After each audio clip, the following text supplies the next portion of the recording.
10, 9, 8, 7, 6, 5, 4, 3, 2, 1.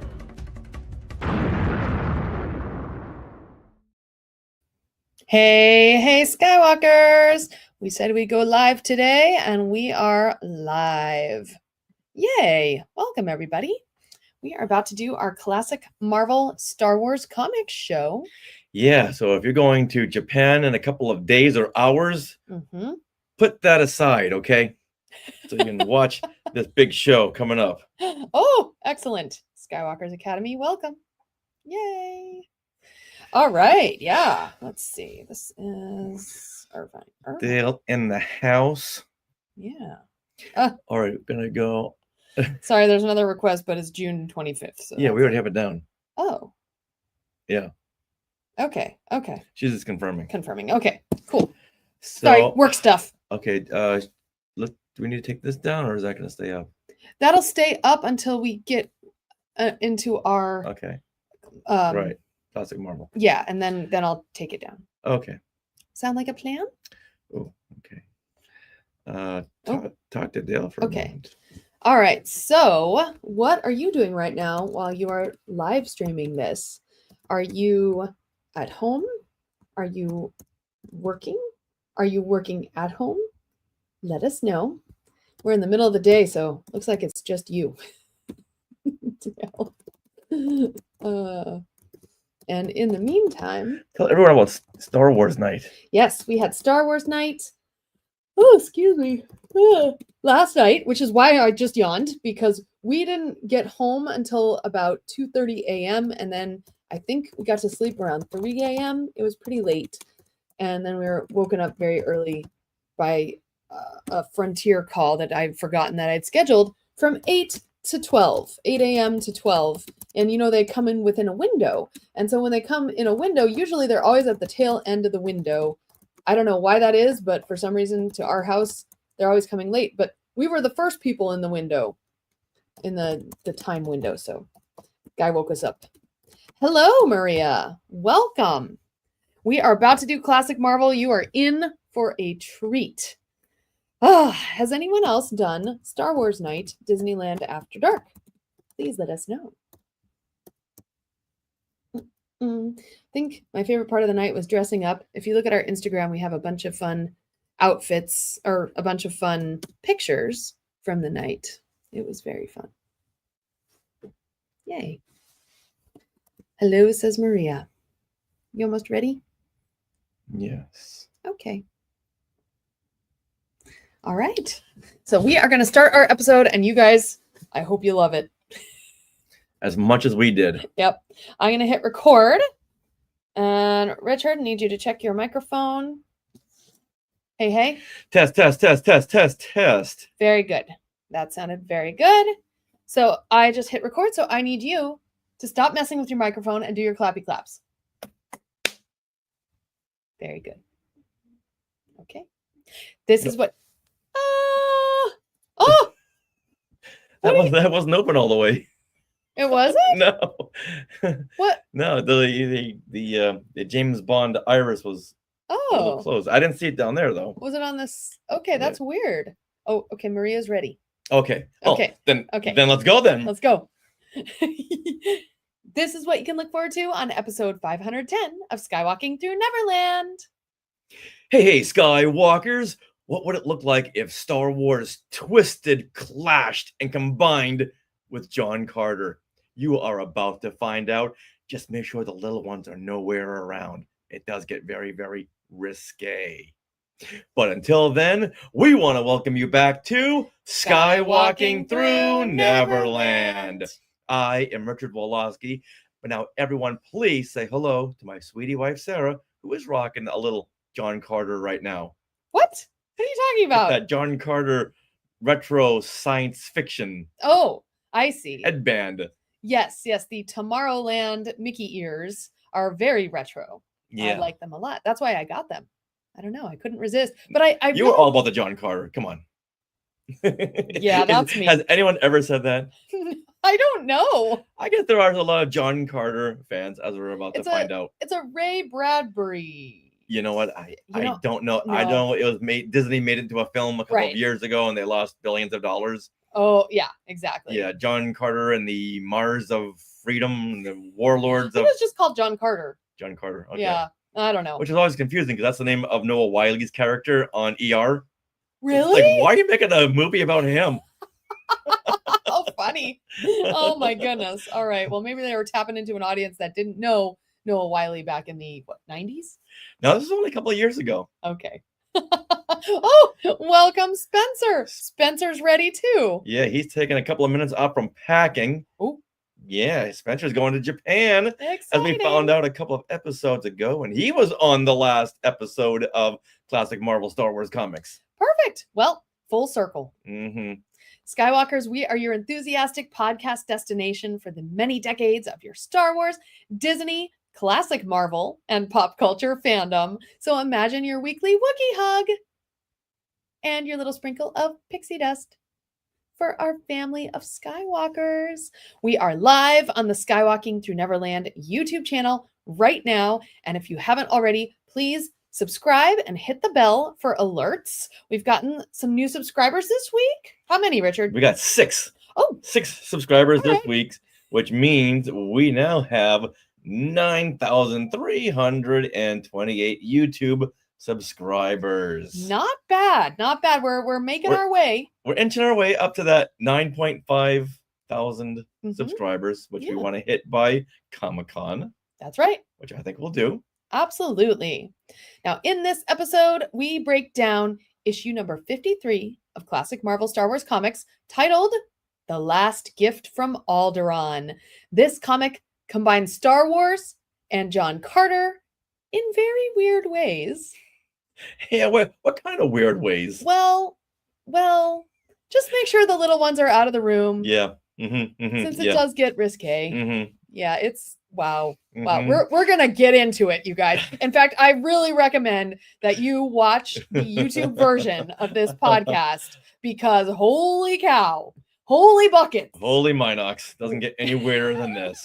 Yeah. All right, now we are being sponsored by Small World Vacations, and they are a diamond level Disney vacation planner travel agency and can help you book your trip to a Disney park around the world, a Disney cruise, or a trip to the Universal Studios theme parks, namely Epic Universe, which just opened in a couple of weeks now. Yep. Already people are posting videos for the soft openings of Dark Universe. They've had their media days and all the media. Oh my gosh, they're posting. Yeah, people running around with Dracula and Bride of Frankenstein, the Invisible Man, And the little not dinosaurs, the little dragons. Oh, How to Train Your Dragon Land. oh my god. Yeah, so if you want to get in on all this fun, contact smallworldvacations.com for a no obligation price quote and tell them Skywalking Through Neverland sent you and that we are very jealous of those who are already there. That's right. Okay, now, before we get into our show, we have an announcement.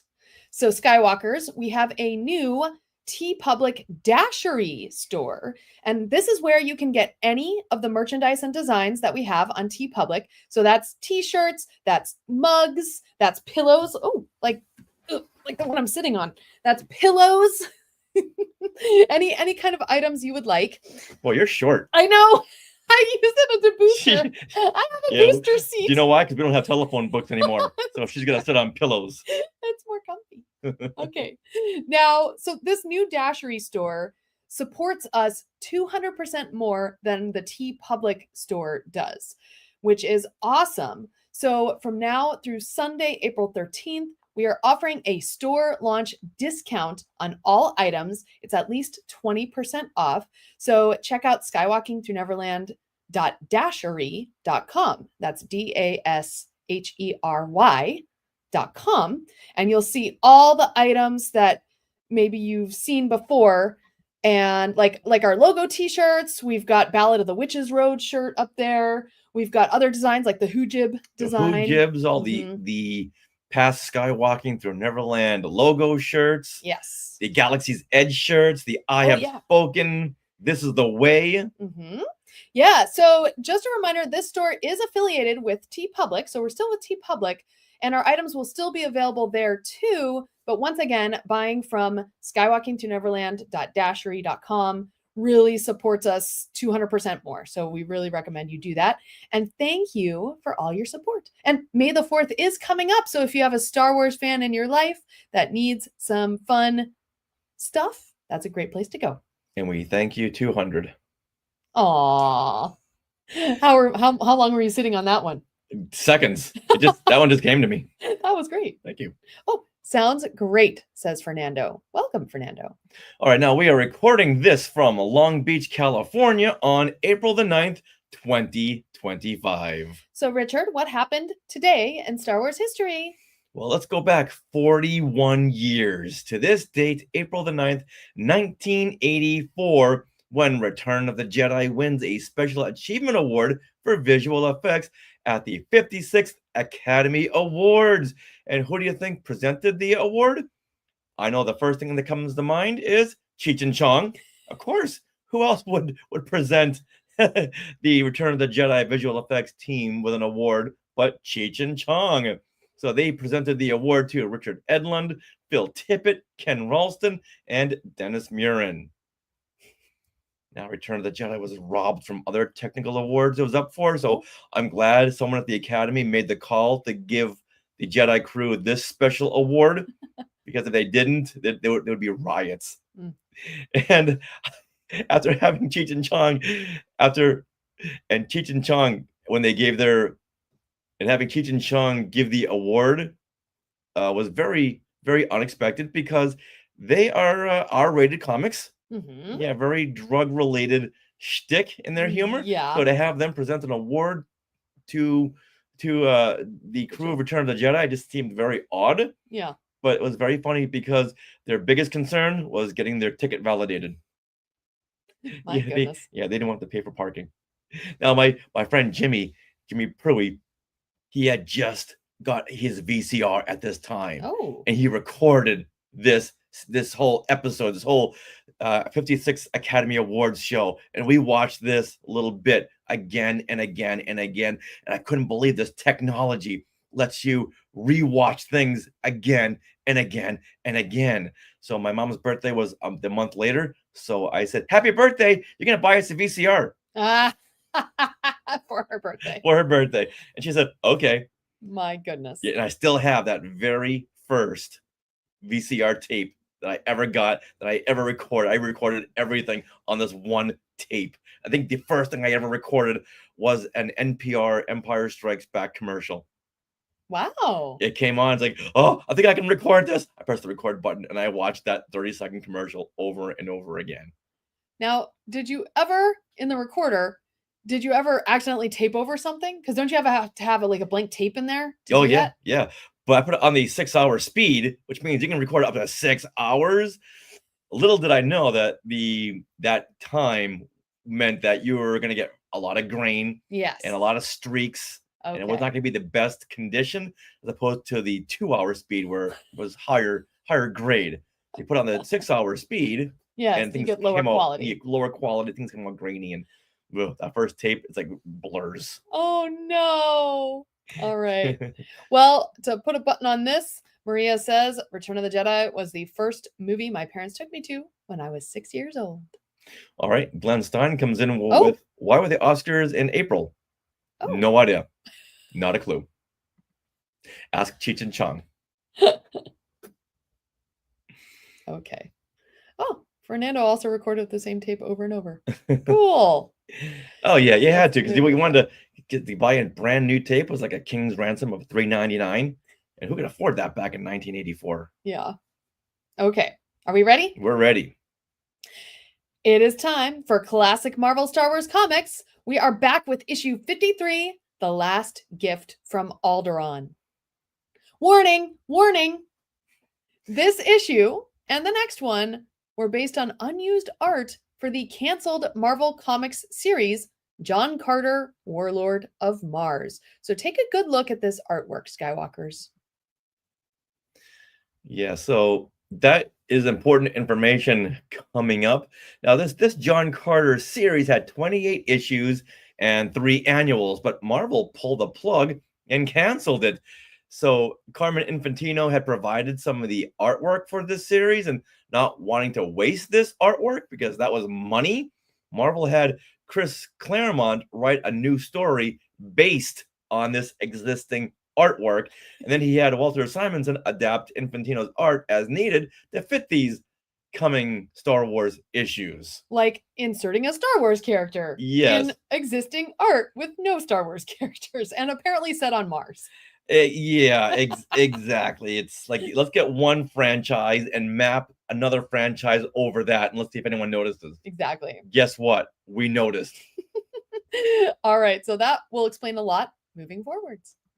Now, as we read these issues, I love going through them and remembering the artwork that I had enjoyed while looking at these pages back in the 70s and 80s. This Marvel series ran from 1977 through 1986, and I just loved looking at the artwork. Never read the books until like issue, I want to say like 62.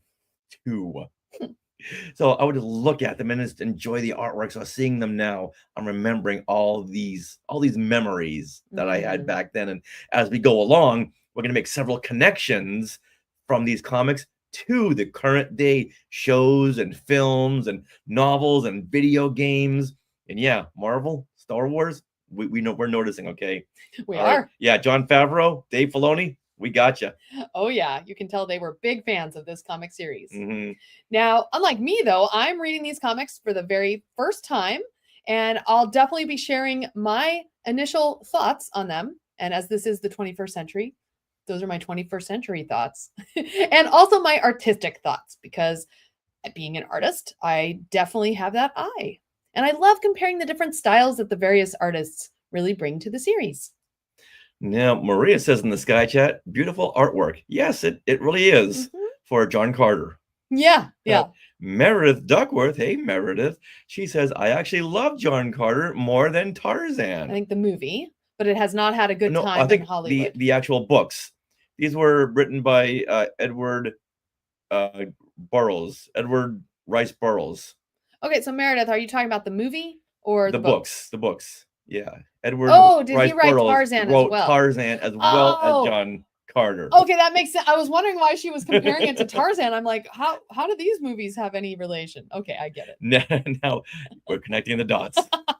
And Fernando, he loved the movie John Carter. Okay. Doesn't understand why it wasn't a success. I remember watching like this first scene and then I fell asleep. So, well, because everyone walked in expecting an ER movie.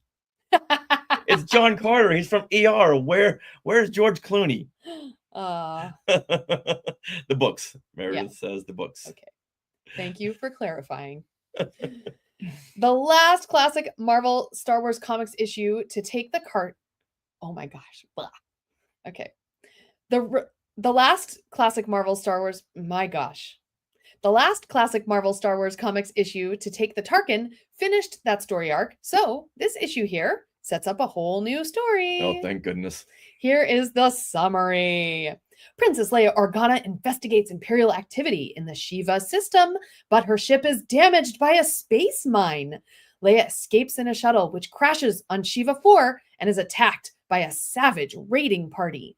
A group of natives, led by Aaron Peacebringer, the Star Wars adapted John Carter, and Corral Longknife, thwart the raiders and rescue the princess. Leia returns to the capital city with Aaron and tries to warn him of the danger of the Galactic Empire, but the warlord is not convinced that such an empire exists. During a gala, Aaron then learns the hard way about this non-existing empire. All right, so they're saving time and using the artwork from John Carter. At least put some of that time back into the names. Aaron Peacebringer, Carol Longknife. What? Come on, people. Come on, They Marvel. don't sound like Star Wars names. No, well, because they're not. It's bad.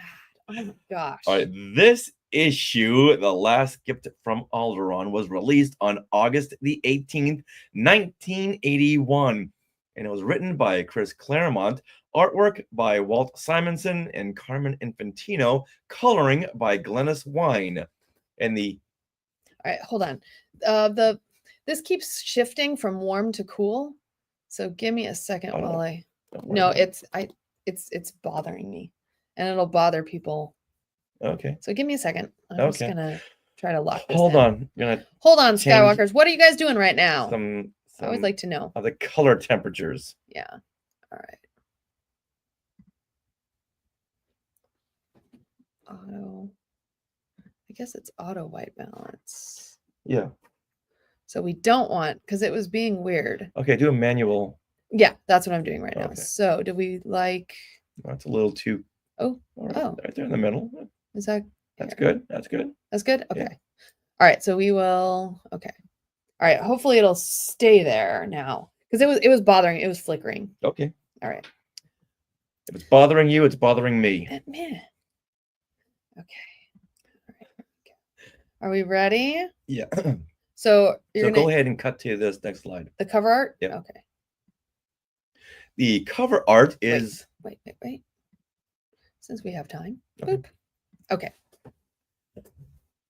now the cover art is by Walt Simonson. Now look at this cover art. Here we have a stormtrooper, and he carries an unconscious Princess Leia towards a waiting TIE ship. Another trooper has another person slung over his shoulder and is climbing up a rope ladder to the ship, and all backed by a fiery red background. Mhm. Oh, by the way, Skywalkers who are in the Sky Chat, we want your comments on this cover. All right, now this was so exciting to me as a kid because it looked like there were giant stormtroopers. Giant stormtroopers? We've never seen this. Oh, because A Leia new- looks so small? Yeah, a new kind of stormtroopers. We've had stormtroopers and snow troopers, but now we have giant troopers. Oh, this was so exciting. I couldn't wait to see these troopers. Also, I like that they were adding a ship like the TIE bomber that we only saw for a couple of seconds in The Empire Strikes Back. But I found out later on this is not a TIE bomber. Oh, No, it's a TIE boarding ship. oh, okay. You mean like this one? Like this one right over here. And this was conceived by Joe Johnston Oh, in 1977. And you'll see this in the Art of Star Wars book. So I'm sure maybe this is like 1976, 1975. mhm. But yeah, they're bringing. So they did some research. They did some homework and putting this ship up there because this is not Oh. just a TIE bomber. This is a TIE boarding ship. Oh, in fact, hold on one second. Oh, okay.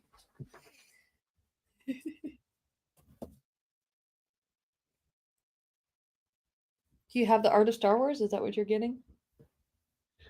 As a matter of fact, yes, I do. Right over here. Oh my goodness. Oh Yeah, wow. This was the Art of Star Wars. This is a book that featured a lot of Joe Johnston sketches Okay. of different ships and let me see over here. Oh wow. Yeah, ships and different all kinds of stuff, Death Star modules. But the point is that someone went into this book and saw that TIE boarding ship and said, "We're going to use that." I give them a lot of credit for that. That's really neat. Yeah, let's look at this again. So yeah. So Hmm. that's in this That's book in right this here. book right over here, The Art of Star Wars. Wow. Oh, speaking of books, here's my original comic. My original Ooh. 1981. Okay, can I Get have your hands away from my comic.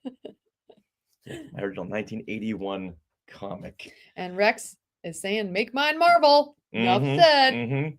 Plus, let's go back to the cover. Okay. There's prospects of winning a Columbia 10-speed Formula Racer. What? Mm-hmm. Oh my goodness. Was this in the comic This here? was this Grand was like prize drawing. a little tiny ad in the comic. I had to go through this issue like 4 or 5 times to find it. And it's on the cover. It's like big. It's on the cover as like a splash A banner. big banner. I wonder how much they paid for that. I don't know, and I wish I knew who won it, but Yeah. Too bad. All right. Well, let's go back to this cover. Was that all your comments? Go back to the cover. Oh, thank you. Well, let's go back to this cover. Now, Richard, was that all your comments? On the cover, yes. Oh. On the issue, we haven't even started. No, we haven't begun. All right. So I had no idea what I was in for in this issue when I saw this cover. So I thought it was really neat. I especially love the colors of this cover. You have this orange to yellow sunset background, and this contrasts very nicely with the white and the soft blue and purple of the stormtrooper. Leia, and the TIE fighter. I guess I can see how a kid's brain would think that stormtrooper is giant looking at it now, but that didn't phase me at all. Okay, spoiler, those are supposed to be giant stormtroopers. Oh, Yes. okay, I didn't know. All right. But Leia, so I feel like Leia looks passed out and a stormtrooper is carrying her somewhere. Looks like she's being kidnapped. We'll see, but I feel like this cover art raises a lot of questions and makes me want to turn the page. So it did its job. Okay. Yeah. Okay, then the artwork and the marketing worked on you. All right, so Maria says awesome cover and also asks a very important question. Where are these comics found?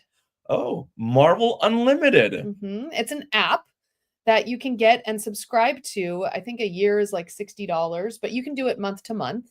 And it has like the whole Marvel library of comics, like thousands and thousands and thousands of comics way back to the golden age of comics, which is the 1930s.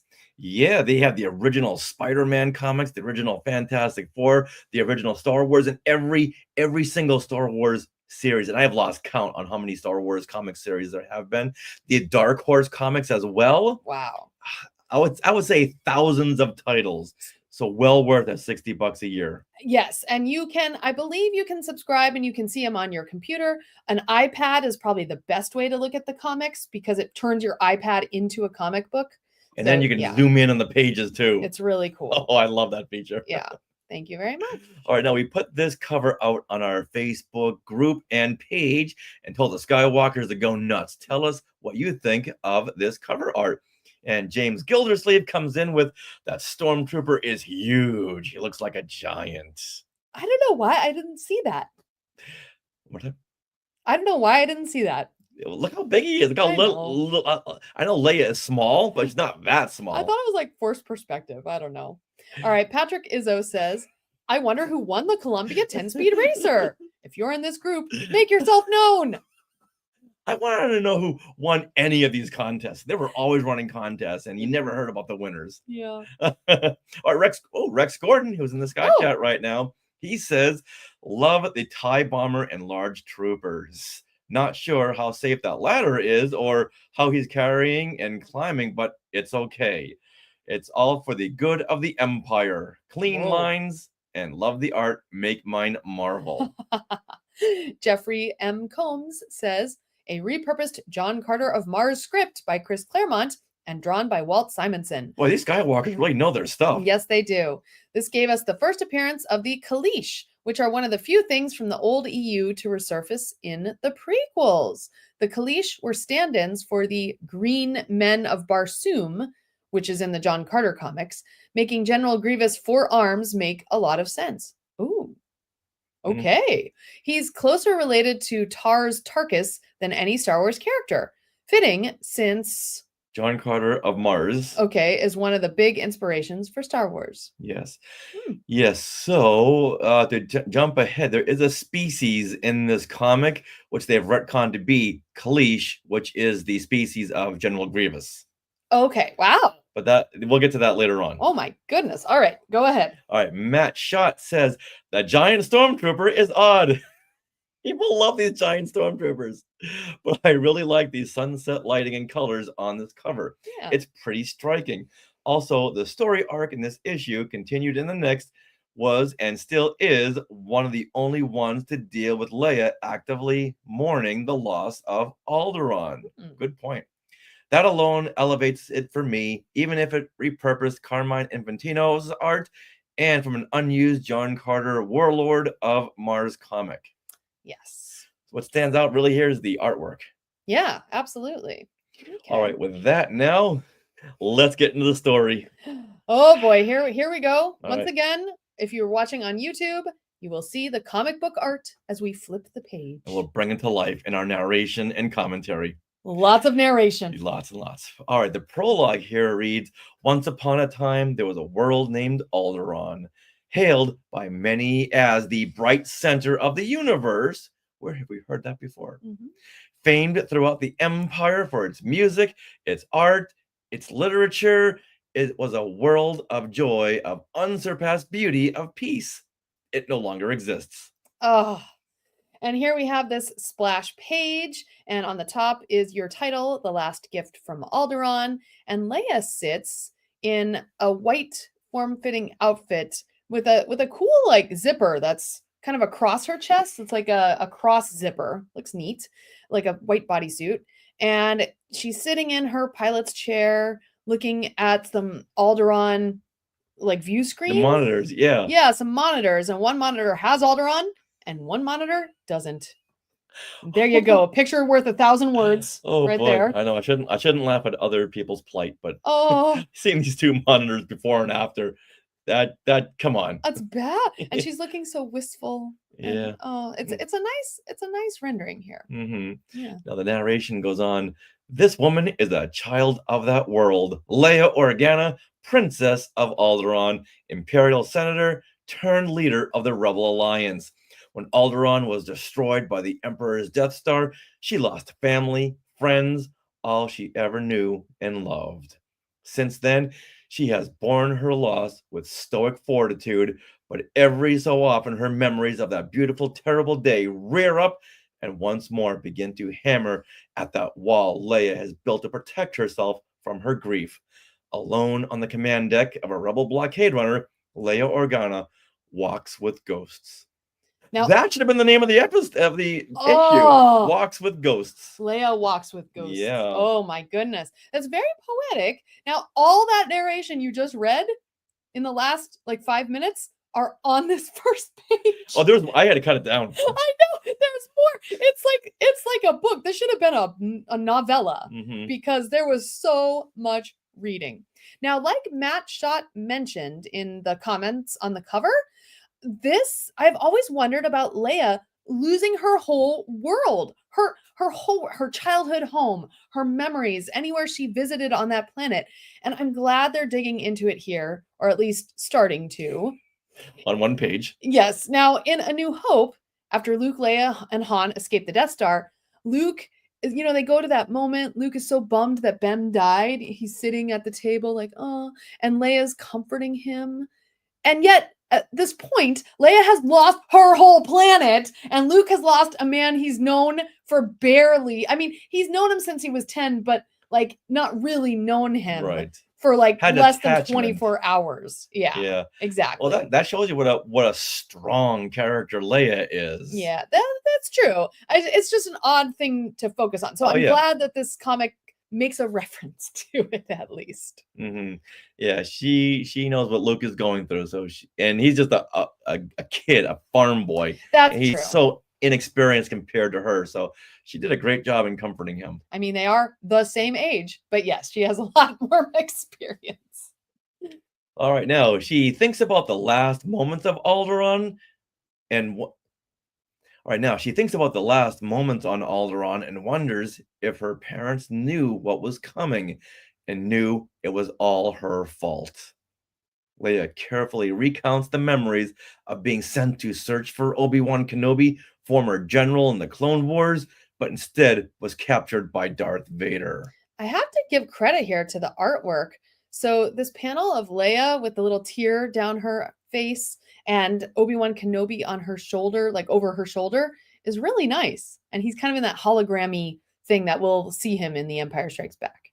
Yeah, well, Leia, I wouldn't put this all on your shoulders. No. You had to do what you had to do. Yeah. Okay. Mm-hmm. Now, Leia then mournfully thinks about. All right, then Leia mournfully thinks that even if she knew what was coming and Alderaan's fate, she would have still kept quiet since the rebellion was worth more than their lives. Wow. Okay, as if this is going on, this is all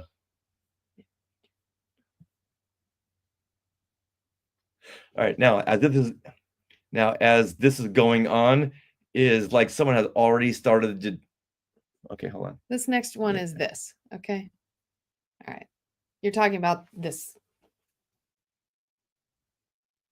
All right, now, as this is going on, looks like someone has already started the job and deflated Alderaan. Look at the way it looks in the monitor. It's like a basketball losing air. It does. It's not a perfectly round circle. Target's like, hey, did someone let out the air in Alderaan? Well, why is it deflating? Wait until I give the word, okay? It's all down to me. I I'm the captain of this ship. I'm the captain, Krennic. I'm the captain. All right. She remembers this part of her life very well. She doesn't recall the coloring of Tarkin's outfit though. Yeah, wasn't he in gray? And in green, but she's, I guess, during this time, she's thinking, did Tarkin have a red collar or a green collar? Can't remember. But this is like bright green, and Tarkin in the movie, what is it? Isn't it like It's a all muddy, it's all like that olive green. muddy olive green? Yeah, Mhm. yeah. Wow. In the film, after she says that the rebel base is on Dantooine, which Tarkin then says, continue with the operation. You may fire when ready. Hold on. You may continue with the operation. You may fire when ready. Fire when ready. And she can't believe he went back on his word. Leia, come on. And he says, you're far too trusting. Yeah, this is in the comic book. So yes, but it's also in the reiterating. movie too. Right. But the point is, I never understood what he was talking about. You're far too trusting. What does that mean? Until I read it here. And then I thought, oh, she trusted him not to blow up Alderaan if she told him where the rebel base was. Okay, she but he doesn't know this at that time. Right. So I just never, after what, 48 years, I never understood that line. You're far too trusting. I will absolutely agree with you. I was very confused by that line when I seen the movie. And for some reason, laid out here on these two comic book panels, it does make more sense. Yeah. So thank you, comic book. It's one of those lines that's went over my head every time. Also, Hillsborough historian, is that Rex? Yeah. Says Holiday Tarkin, red and green. The red and green. Yeah. Ready for the holidays. And even his insignias yeah, on the side are like red and white. So you got red, white, green. Yep. Yeah, I think she was maybe focusing on other things like her whole world coming to an exploding ending. Yeah. Rather than Tarkin's collar. I understand that. You know, I'll give him a pass. All right. Just then, Captain Chidaki brings Leia out of trance and says, they dropped out of hyperspace and are now in the Shiva system at the edge of known space. Or as we call it, Galaxy's Edge. Leia tells him that even though we are so far out, there has been a lot of Imperial activity here, and she wants to know why. Wow, that line was lost on me in all this narration, but reading it now and knowing where this comic goes, that makes sense. Mm-hmm. Okay, now all right, now they've all got to suit up and prepare to go out and explore this sudden explosion. Hold on. All right, so now they've all got to suit up, but there's a sudden explosion. Uh-oh. And Leia calls out with a... Yee! Girl!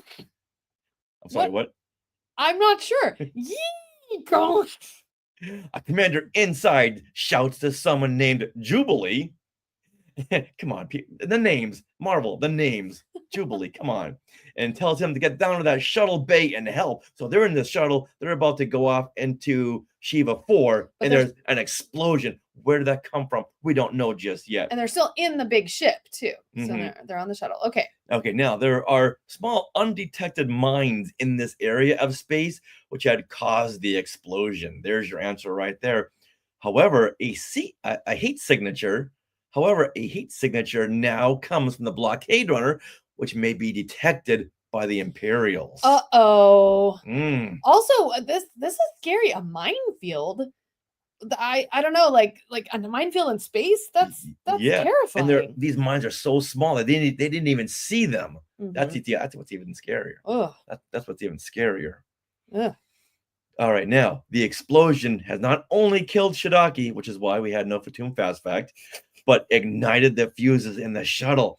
In an act of bravery, Leia jettisons the shuttle away from the blockade runner. So if it's detected, that the Imperials won't find her team. Now, this is after she tried to get out of the shuttle, but the door was locked from the outside or something. So she's on this shuttle that is blasted away and spewing fire. Yes, she and Shiitake.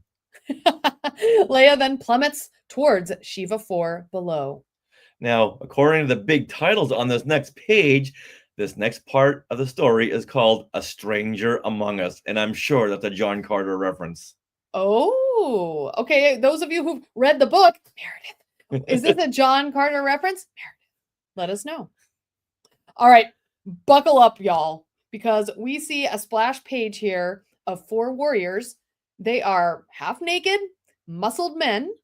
Well, one of them is a dog-like alien, and they're sitting around a campfire out in the nighttime on their world of Shiva 4. Also, maybe it's Mars. The angle is canted, which lends it a bit of movement, and the long-winded narration explains who these men are and why they are here. So, Richard, why don't we get into that? All right, now I had to break this down because I kept getting confused on who was who. Mm-hmm. So these 4 night skin warriors, they are Aaron Peacebringer. He's the leader who looks like Han Solo from the Power of the Force action figure lines. Very overly muscular. He's on the right side of this group. He's got the Han Solo head. Mm-hmm. I guess that was their connection to Star Wars. Right. There's Carol Longknife. He's the only alien among them who looks like a dog. Yes. There's Havaro. He's the blonde guy. Okay. And there's Deloise. Deloise? I would say Deloise. Deloise. Okay. I would call him Deloise, but you can say Deloise. Okay. It was Deloise would have an E on the end. Deloise it is. Or Deloise. That's like Dom DeLuise. I know. Now I can't get him out of my head. This guy looks nothing like Dom DeLuise. He's got dark hair with a big mustache. Yes. And I guess maybe he does look like Dom DeLuise. There you go. All right, now this next part is all through Aaron's point of view. Yeah, it's in first person. It's so weird. Mm-hmm. All right. So the world is old and tired, and its history is written in blood. But now that has changed because of 2 blood brothers. Carol Longknife, a demarcation. Just get rid of that. Yeah. All right.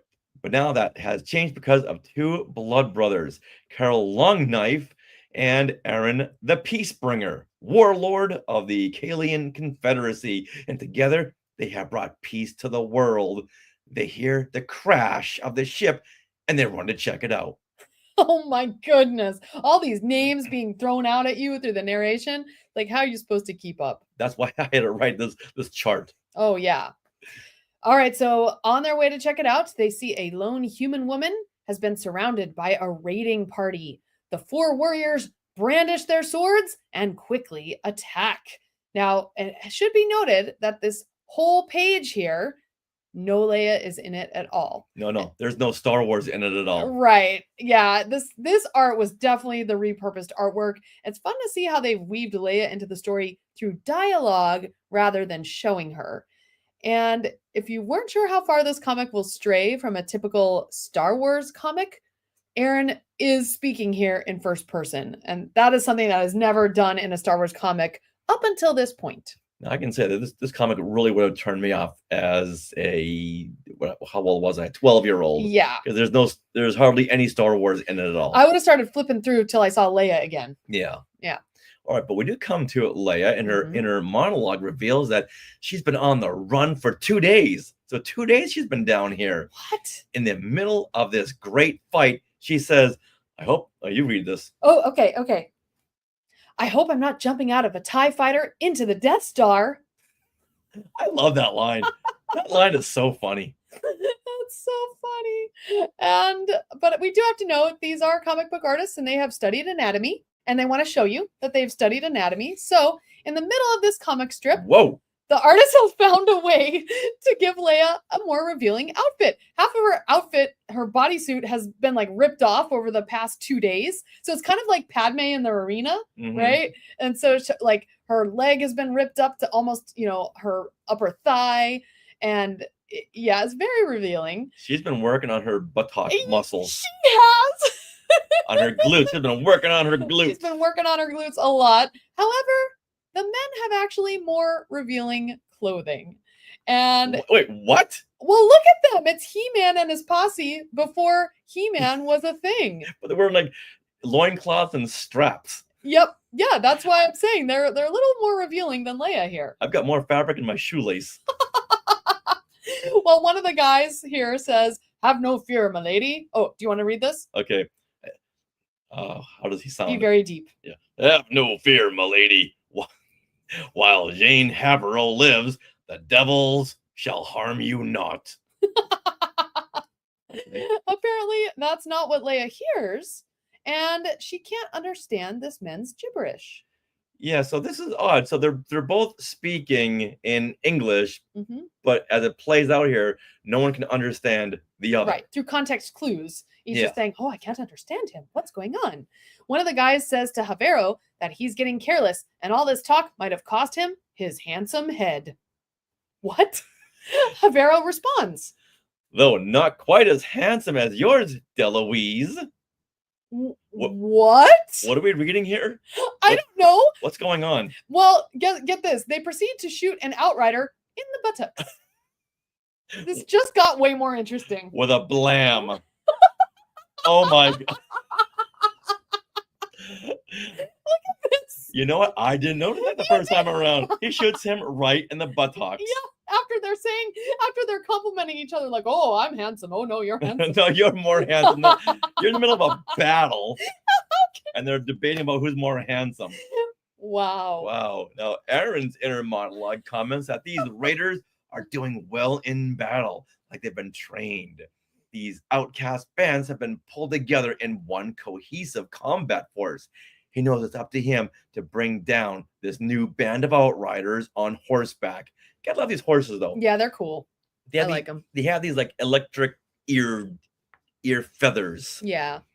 Nice. Now he leaps and strikes one of the orange-skinned aliens and exclaims, "Fall, villains!" A few frantic, hard-fought minutes later, the outriders all scurry away.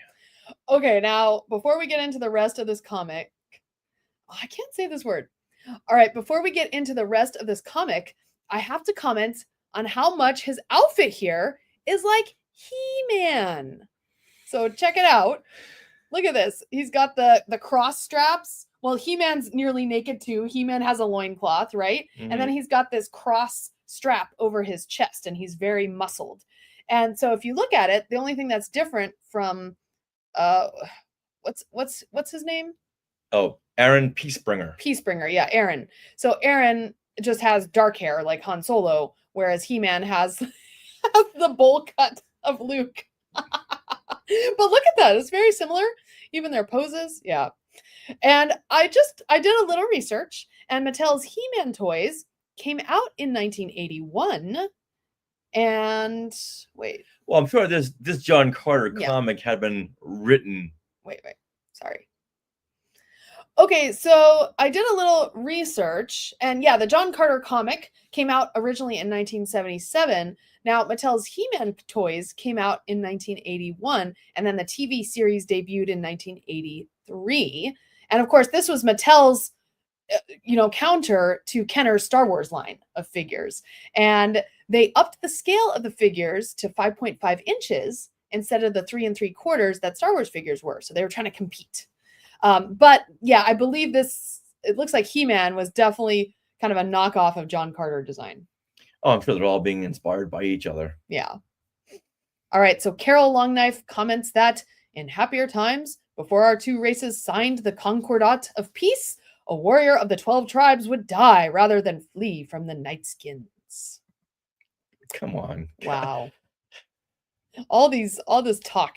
Yeah, that's so non-Star Wars. You know what he's sounding like is in the 8 for a Duba 4 comic. Don Juan Quixote. Yes, he's sounding like him. Very regal, very Yes. proper, Mhm. very English. All right, now, if you've forgotten that this is a Star Wars issue, which you probably had, like we had, Leia pops up, and these brave, masculine warriors come to her aid. Because as we all know, if anything, Leia needs some aid. And Leia and these Nightskin warriors keep saying that they don't understand each other, but I don't get that because, like in the recent Star Wars comics, there's always an asterisk that says what's being translated. Right. I guess they didn't have that back then, but you want to say to these characters, just read the dialogue bubbles. They're right there. All right. Now, Leia, I think this is Leia.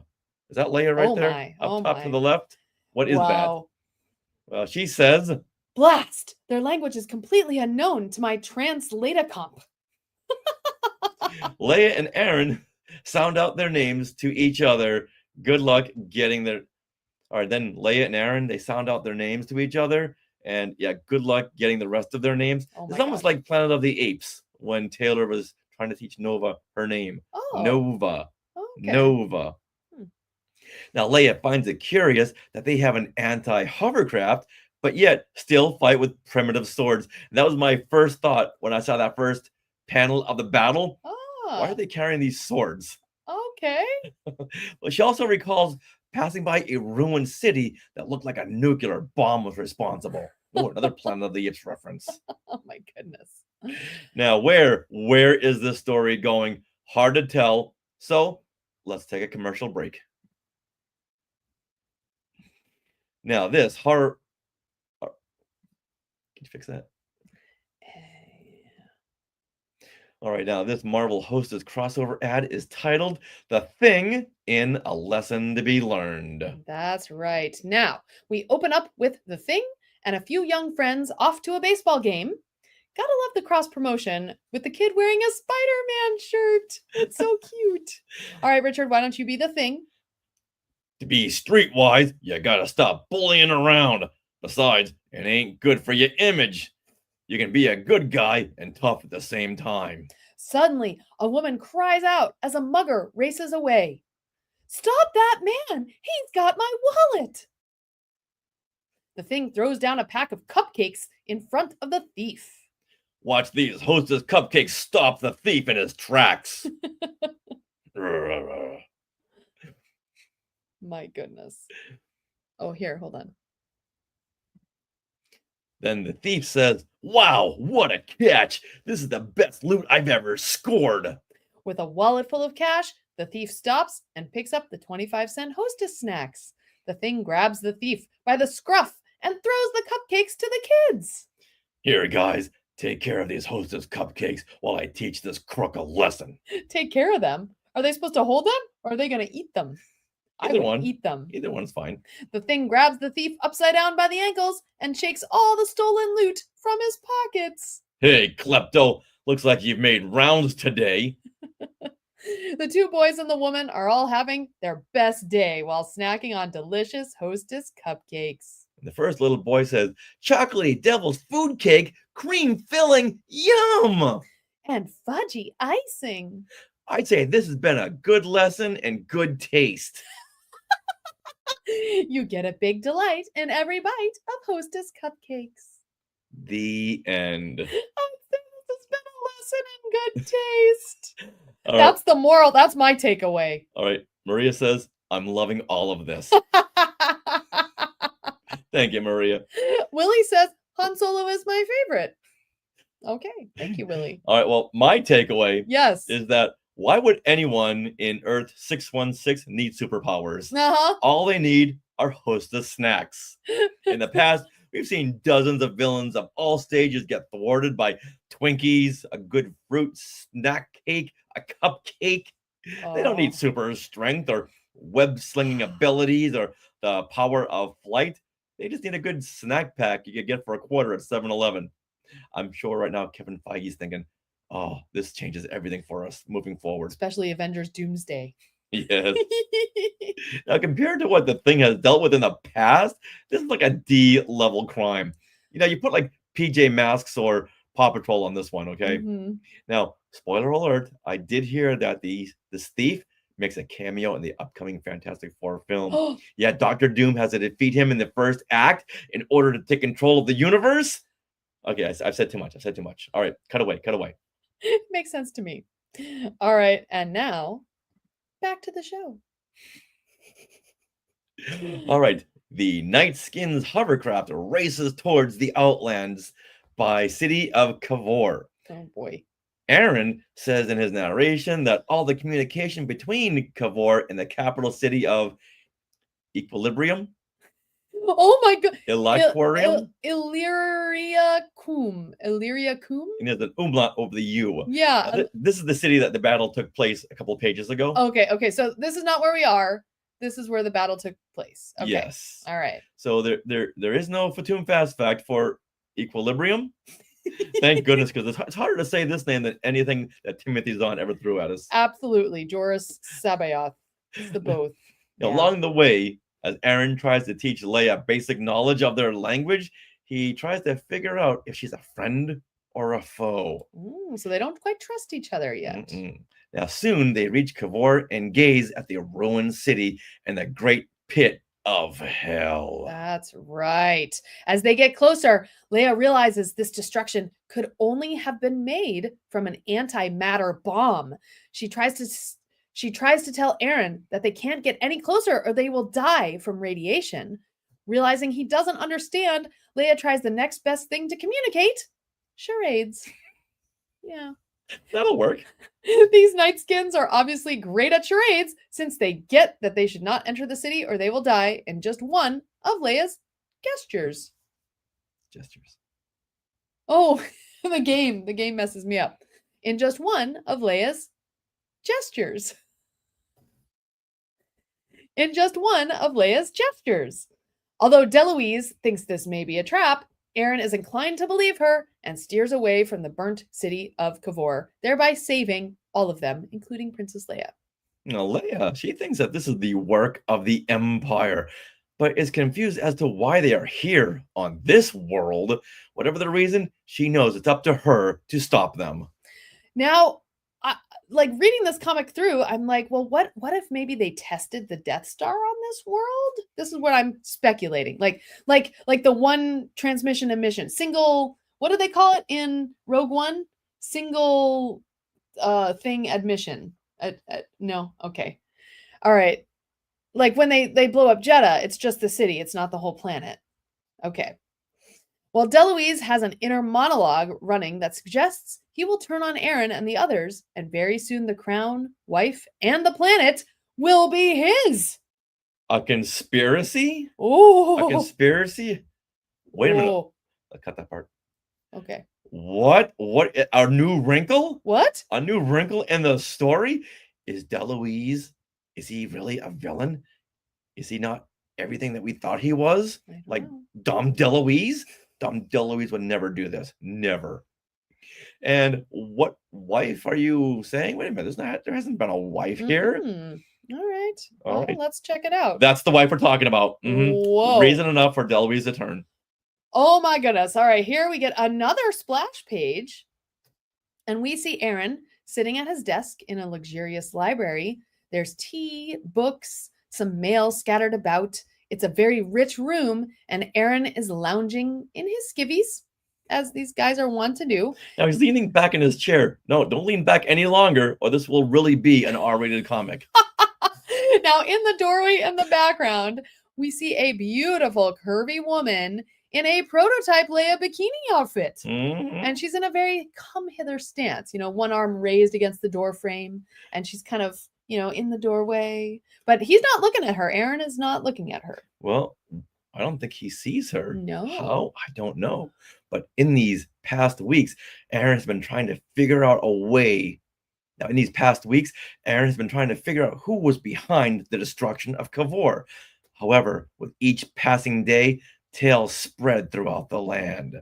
Kavor was destroyed because Aaron went in and smashed the ancient war god Kavor was destroyed because Aaron went in and smashed the ancient war gods.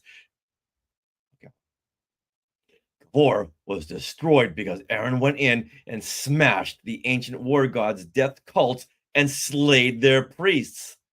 That might be a good enough reason for revenge. There's no hiding that. Yeah. All right. Well, so now the wife, she comes through the door in her prototype Leia outfit. Even Jabba the Hutt would say, okay, that's a little too revealing.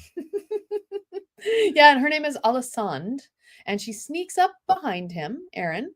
And he's not much of a warrior if he did not see her standing in the doorway. And she does the whole guess who thing, covers his eyes. Oh, guess who it is? And what does he come back with? He comes back with that voice.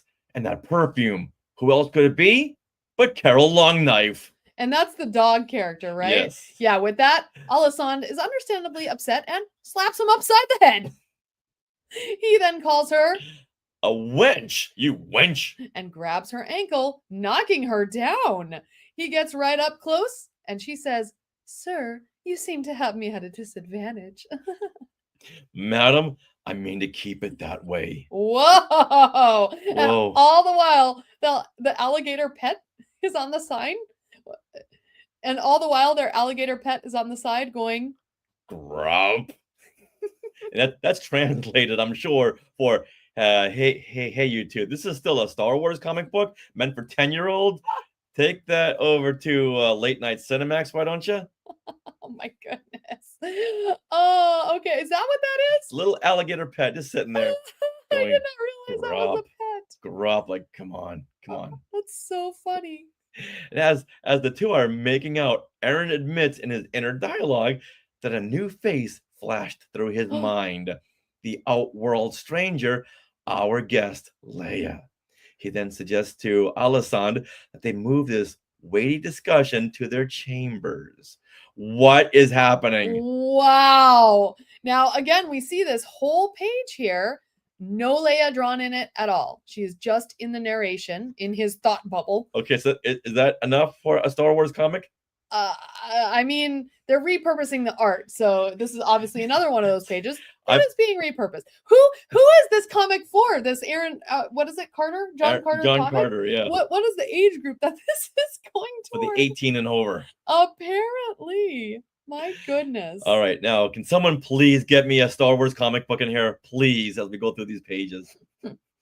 We apparently cut to the aftermath of whatever they did in their chambers. Aaron is naked with only a towel covering his private. Like he's holding it in front of his private, so he's like not wearing anything. It's like a not Wayne's World, but that this is a very Austin Powers moment. Yes, I get it. Oh my goodness. And Chiba, that's the alligator. He goes, "Wine." He literally goes, "Wine." Translated, what do you think he's saying right there? Let's see. Why don't you give it a go? "I'm sorry, kids. On behalf of Marvel, we are sorry you have to sit through this. I promise we'll get to Star Warsing very soon. Wine." That's exactly what I would have thought he would have said. I know. And Alderaan, meanwhile, she's still dressed in her Leia outfit because you don't really need to take that off.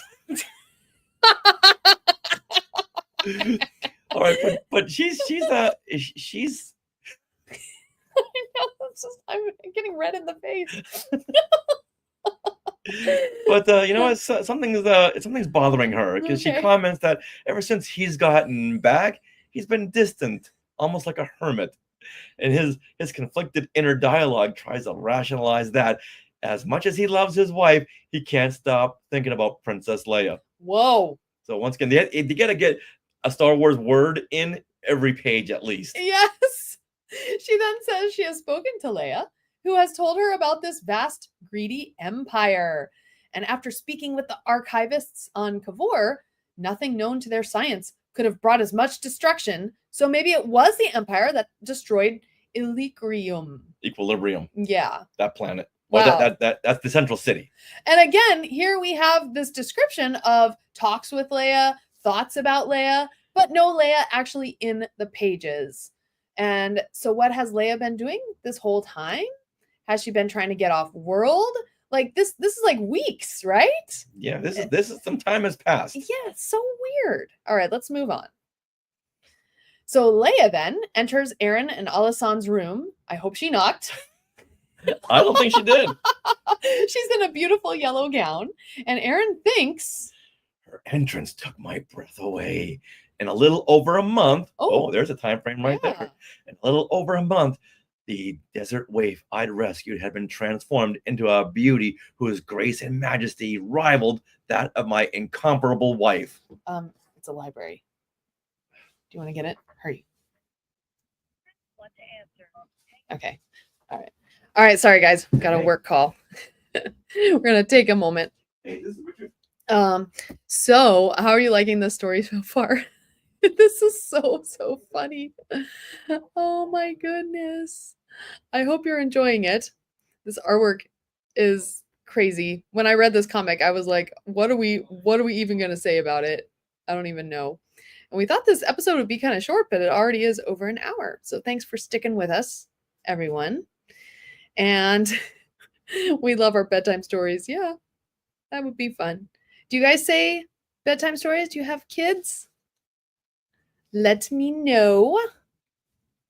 This is so fun. This is funny to watch live. Good. I'm glad. Yeah, we have to do a lot of takes because we write a lot of stuff out. Because if we don't, we say a lot of ums and ahs and things. We do a lot of prep for these classic Marvel Star Wars comics. Like we always put the comics together. We have to make a slideshow. So we actually have to take each comic page.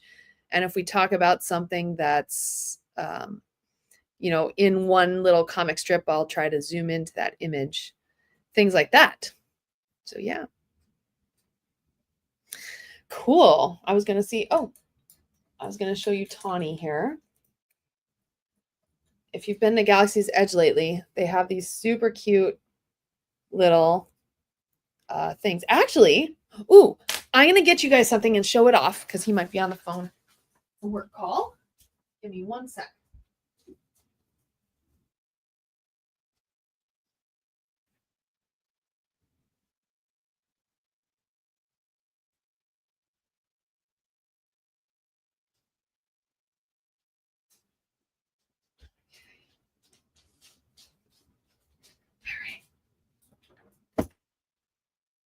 Okay, check it out. So, available just yesterday at Disneyland, the very first day it was available for Star Wars night and now beyond, is the Tauntaun popcorn bucket.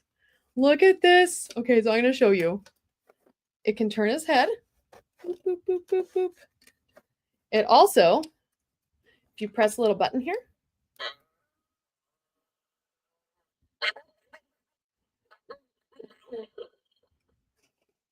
I wonder if he has different things. Ooh.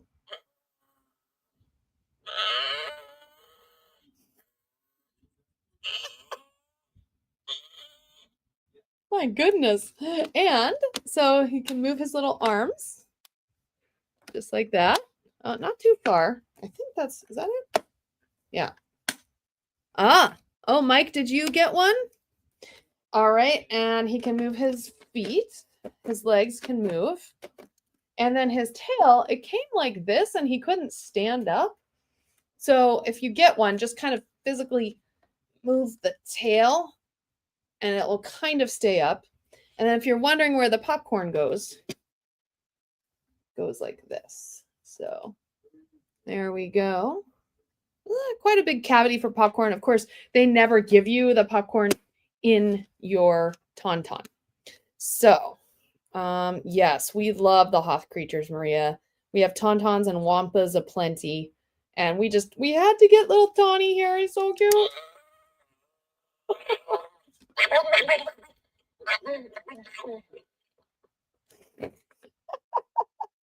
And then he comes with a strap that you can remove. But you can also bonus, I mean, this is a good size for dolls and figures to sit on. And he's got this little thing so they can kind of sit up right on it. And I think that'll be very cute. So he's got this strap so you can actually wear him around. And at the end of the night, we saw quite a few people, including us. We had 3 Tauntauns to take home at the end of the night. And yeah, it's super cute. So love our little Tauntaun. His sound comes out at the bottom there. And Luke is not inside. Are you sharing things we're doing things we want to share now? Well, I was taking up time. Okay. Yeah. Mike, how much? That's $32? $32. Yeah, it was about 30 or 33. 3 of them were like $105 or something with tax. Yeah, but well worth it. Yeah. We were getting stuff for friends. Okay. Let me put little Tauntaun down. Yeah, that was the one of the popcorn buckets we knew we had to have. Yeah, it's so cute. And like I said, there was like we were taking 3 home, the 2 of us, but some people had like 5 each. It was funny. How does it smell? Oh, I forgot. It smells bad. It smells worse on the outside. On Mhm. the outside. Yeah. Nice. Okay. But the popcorn inside smells really good. Yes.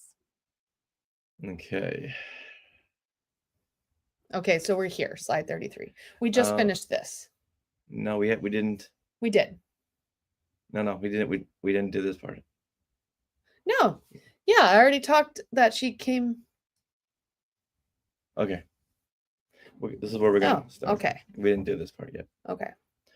Hold on. Alrighty. Hold on. Thought I was going to sneeze. I guessed not. Ooh. Hold on. Aren't you glad you tuned in today?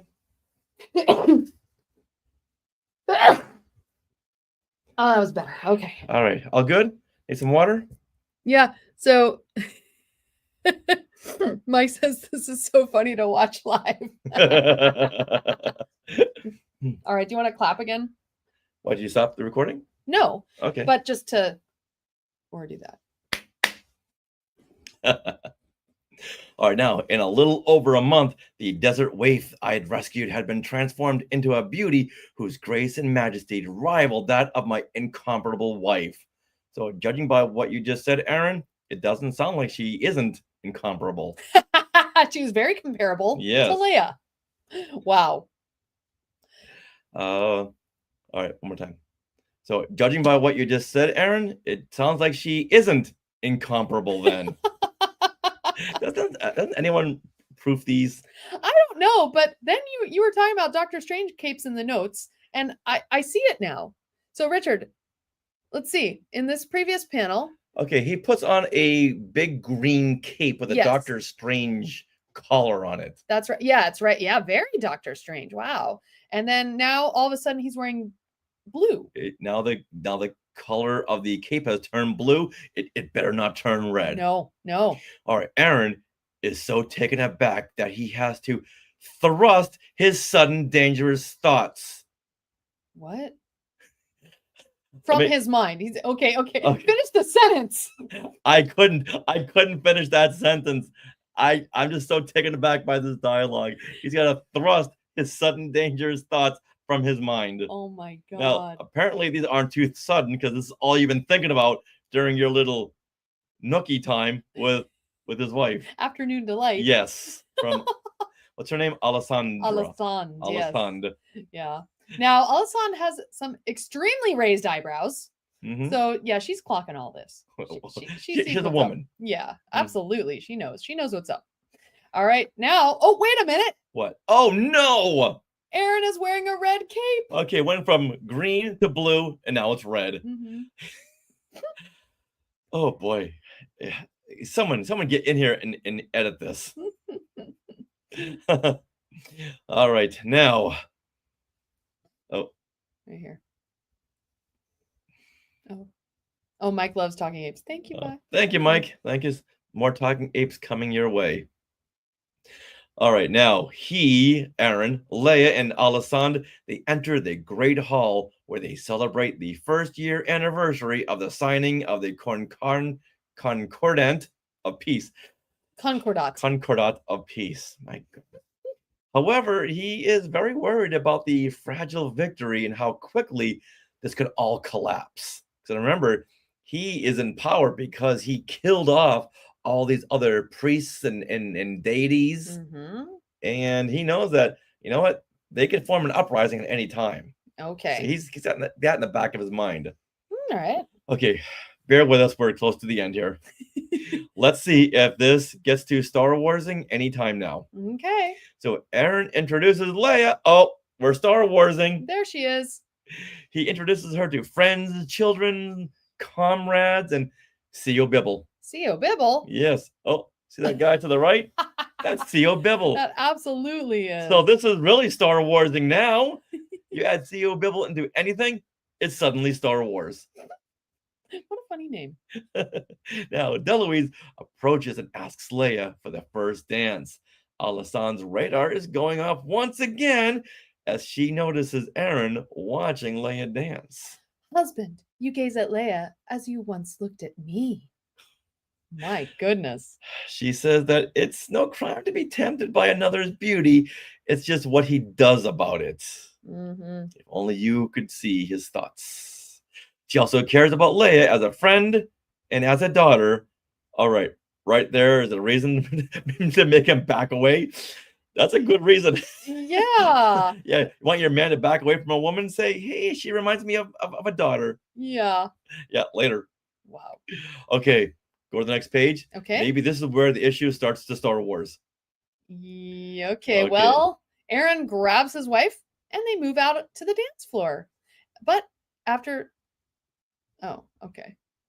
So then, in order to get rid of Leia thoughts, right, he grabs his wife and they go out dancing on the dance floor. And the narration describes that usually after they find a convenient shadowed alcove where they kiss like lovers. Where they kiss like lovers a fraction of their age. Now, what is with all this dialogue saying they're old? They don't look old. Oh, come on. They're like in their late 20s. I don't know. And I guess in John Carter years, that's like really old. I guess so. Well, Aaron noticed that Deloise had never left Leia's side, but she occasionally tried to leave him.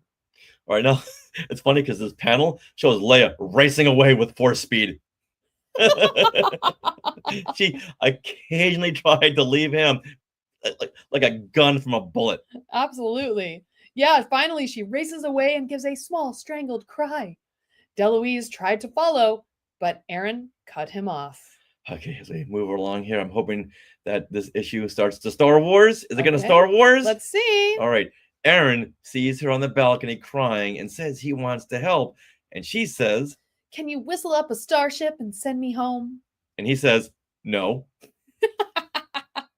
So much time has passed, and she wonders if a rescue ship never made it through that minefield she was caught in. She then hopes a rescue ship won't return. Wait, What? Well, her inner monologue is saying that she was partying, flirting, and dancing at this party, and she was happy. She wasn't Leia Organa, rebel hero, princess, senator, but a woman enjoying herself at a fabulous party. All right, I'm beginning to give up any hope that this issue is going to Star Wars at any time. As she continues to say how guilty she feels because everyone on Alderaan had died while she lives, she has now grown a full beard. How long have they been out in that balcony? She's got a full facial scruff. Look at the upper right-hand panel. Now, it's supposed to be shadowing, but yeah, they didn't really think that through. No, I think it's supposed to be another character. Mm. And they forgot to take out the scruff. She is wearing some makeup too. Look at that electric blue eyeshadow. Mm-hmm.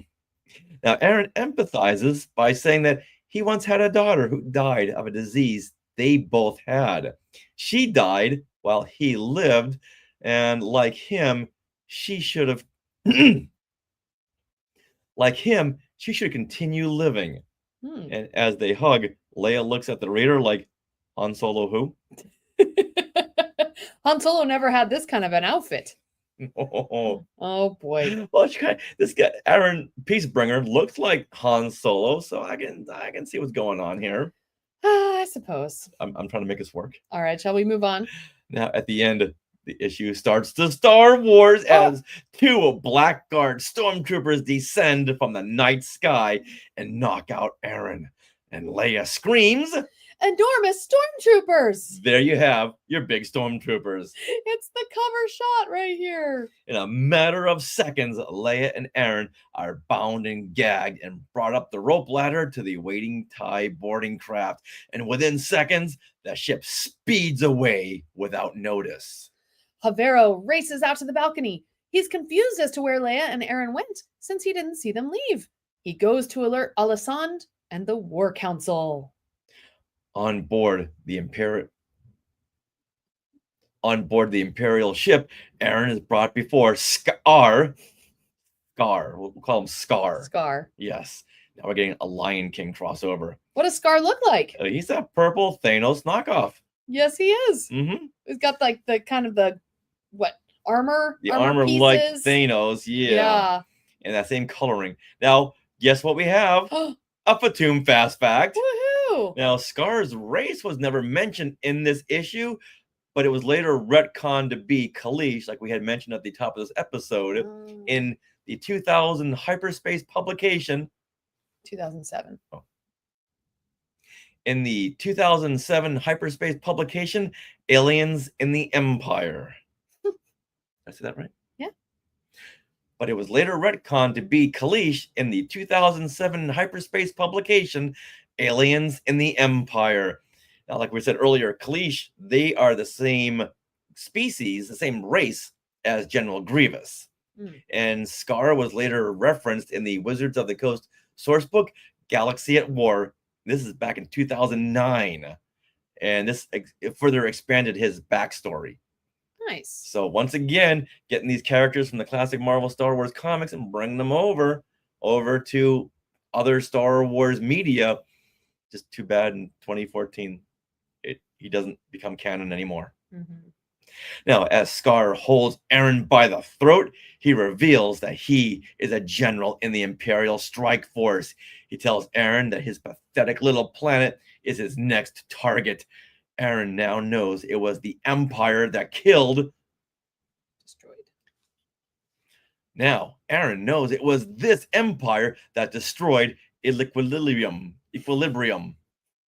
We will fight you, Scar, and make you rue the day you ever set eyes on my world. All right, right there. That saves the whole comic. Whenever you fit the word rue, you're going to rue the day. You know what? You just saved yourself. Rue or vex. Those words, I love them. Mm-hmm. I feel like Aaron made a huge leap in logic to think that Scar is behind the unrest in the country. But whatever, it seems like I'm just annoyed that this comic wasn't a one-off and that we have another one. Oh, boy. Because the next issue is Starfire Rising. Well, okay, unlike me, Maria thinks that this story is very compelling. Oh, okay. I'm very glad, Maria. Well, good. You know what? If we could make this story compelling, then we've done our job. Yes.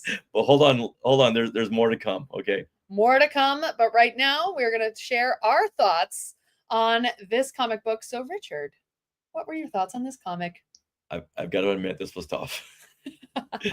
An Ian Malcolm from Jurassic Park. Yeah. An Ian Malcolm quote. Ian Malcolm. Now, an Ian Malcolm quote comes to mind. Do you plan to have dinosaurs on your dinosaur tour? Best line from Jurassic Park. Only here, it's, do you plan to Star Wars in this Star Wars comic? I applaud Marvel for not wasting art, but use that somewhere else. Maybe continue the John Carter line at another time, but don't mix your John Carter with our Star Wars. Yeah. Now, I know as a kid, I definitely did not read this issue. Probably just zoomed through all the pages looking for Star Wars. You just looked at the last page. It was like, oh, look, Yeah. giant stormtroopers. This issue also had a lot of risque parts that George Lucas never would have accepted. If they wanted to reuse this artwork, they should have just done a flashback issue using artwork from the past 52 issues. That would have been much, much better. Mm-hmm. All right. Now, had we not been covering this comic for the podcast, I would have rifled through it to the final 2 pages where the stormtroopers arrived. Mm-hmm. Like, as soon as we got to that first part where they were introducing those 4 characters and all the weird words, I'd been like, I'm out, and then fast forward. And they honestly, like, looking at it as a story editor, they really could have fast forward through all that crap in the middle and have Leia found by the guys, taken back to the palace, and then, like, that night, the stormtroopers rounded her up. And then that could have been 4 pages of the comic, and then off we go to have the next issue summarized in there in the comic pages. But what you never want to do as a writer is put in names where the reader keeps stumbling over them. Yes. So there was never a time where you could fluidly just read the comic, because you always had these places like the city of Equilibrium. Mm-hmm. We need to find this somewhere in a narration that can show us how to say this word. Illycurium or something. Yeah. Real M. Walker says definitely seems very John Carter-ish. Yeah, that's Writers 101. Right. Keep your name simple. Han, Luke, Leia. Exactly. So I give this comic 1 out of 5 He-Mans. Mostly because they put Leia in that pretty outfit by the end, in that yellow Okay. dress. All right, I give it 3 enormous stormtroopers. Out of how many? 100. Okay. There you go. But you know what? Maria in the Sky Chat, Yep. she liked it. So good. Yeah, she says the comics sounds more interesting than the last 2 Disney Star Wars movies. LOL. Oh, Maria. Oh, well, we're glad you enjoyed it. All right, now let's go over our favorite panel. Yes. Okay, can I guess what yours is, Richard? Yes, venture a guess. Were they enormous stormtroopers? Enormous stormtroopers, the Black Guard stormtroopers jumping through space, and Leia and Aaron making a nice crisscross pattern like an X, like X marks the spot. I like that. And that TIE boarding ship hovering above them. But hold on, where's the ladder? Uh-oh. In the next page, next panel, we see the ladder. Here, there's no ladder. No, they fly now. They fly now? They fly now. Yeah, but once again, the whole geometry of this panel works extremely well. I can see that. And similarly, guess what? My favorite panel did not include any of the Mars guys. The John Carter guys. Nightskins? Nope. It was towards the beginning of this comic with Leia with Obi-Wan over her shoulder. I just really like this. And honestly, you get rid of the narration on the top and bottom of this panel. This could have been a nice, cool bit of 1960s pop art on your wall. Yeah, do you know what she's thinking here? I remember you when I was a little kid. Yeah. We were running around the city of Dayu. That's right. Aww. That's what she's saying. All right. Favorite line of dialogue or narration? Richard? Leia, when she says, I hope I'm not jumping out of a TIE fighter into the Death Star. That's just too funny. I don't think you like the dialogue on this page, Richard. I think you like the panel of art. I'm sorry, what? This is the one where Leia is really working on her glutes. Mm-hmm. Yep. All right, my favorite line of dialogue is the alligator creature, the Chiba. Chiba. He's going, whine. Whine. Chiba, you aren't the only one. Okay, Richard, so what was your most non-Star Wars moment? I'm going to go to page 101 and go through every single 21 pages. You mean like this? Yes, page 1 to 21 was my most non-Star Wars moment in The Last Gift from Alderaan. Oh my goodness. All right, my most non-Star Wars moment, and there were a lot, had to be on page 5 where Leia narrates in a thought bubble, I'll be making a ballistic approach, hitting the atmosphere like a meteor. Is she reading off NASA records or something?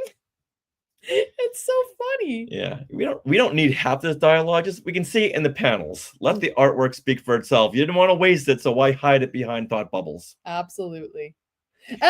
Real M. Walker. By the power of the Death Star, I mean Grayskull. Very nice. Yeah, very, very fitting.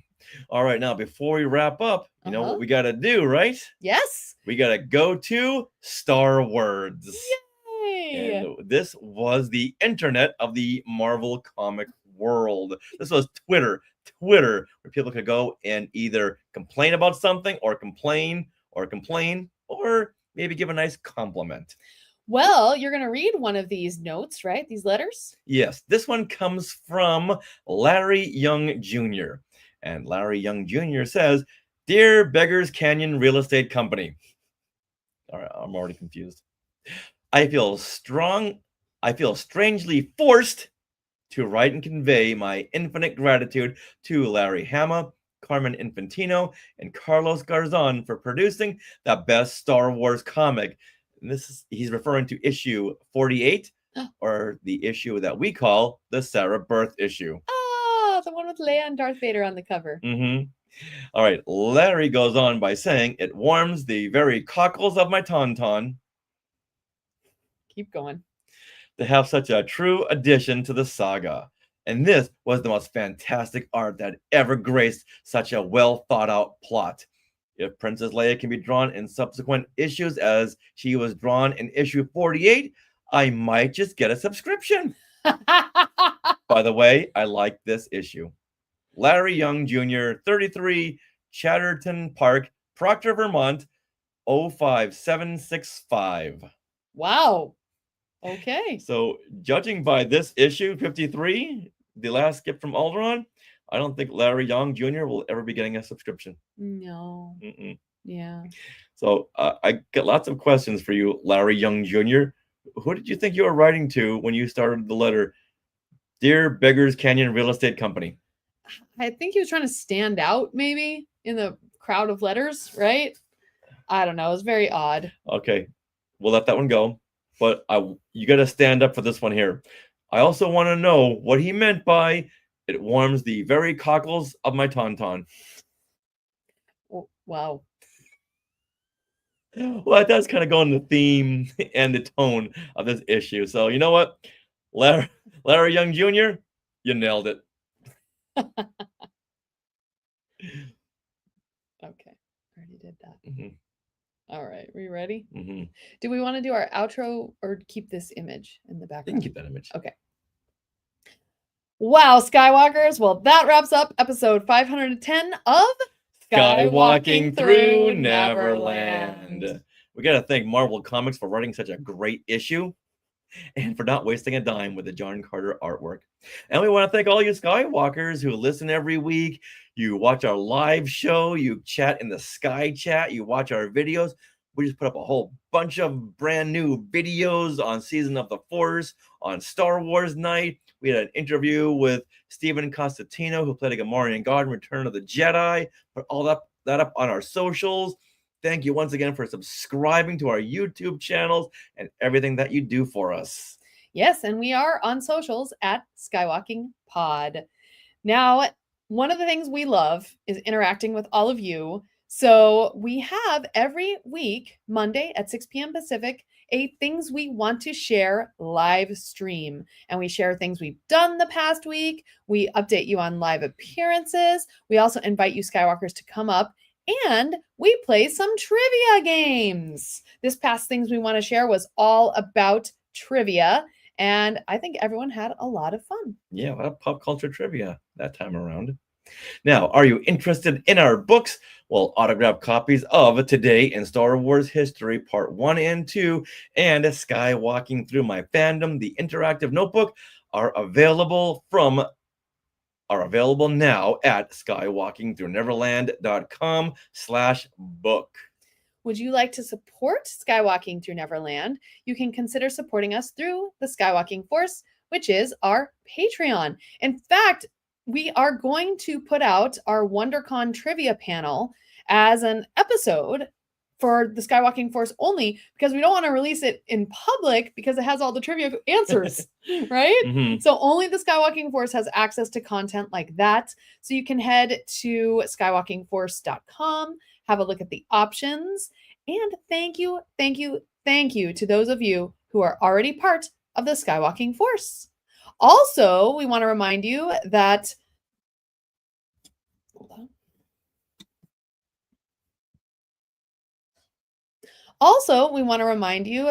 we have a new merch store. It's Dashery. So head to skywalkingthroughneverland.dashery.com.